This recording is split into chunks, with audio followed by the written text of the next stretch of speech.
this promise that he makes to Judith, which finally gets Judith to kind of let him go. And he basically says, I won't hurt anybody even if they're trying to hurt me. This is really crazy, okay? And crazy important, because him saying that out loud to Judith is kind of like something that's going to be like a tagline for this season, for the rest of the season at the very least, okay? Because it symbolizes, this is basically going to carry throughout the season. Like, I'm kind of interested to see if he does keep his word. At the end of the episode, he's going to be going back to Alexandria, back to his cell, right? But I don't think that's going to end up happening. I think something's going to happen, right? So, or if it does, he's not going to be there very long. Yeah, no sanctuary. I thought about that. In the comics, Negan Hurt's a big character.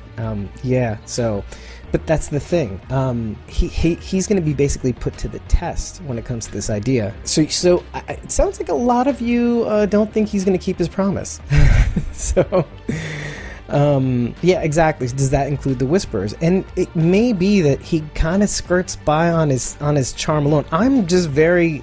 When you do something like that, when scripting does something like that, it's not for nothing. They won't just do it, you know what I mean? They won't just do it for him not to try, or at least wrestle with it. And I think part of what we want out of this Negan, because this Negan is obviously not like the comic book Negan. I mean, to a limit, but there's so much more depth. There's so much more nuance. He has a personality, okay? Like, I mean, he has a personality in the comic, granted. But it's not a personality that we can actually connect with. And it's kind of like a lot of villains. They're kind of more archetypes, right? Like the Governor's this dick archetype, right? In the comics. But in the show, we got to connect with him a little bit. We got to connect with Philip. So, I mean, think about it. Like a Negan that we can connect with already.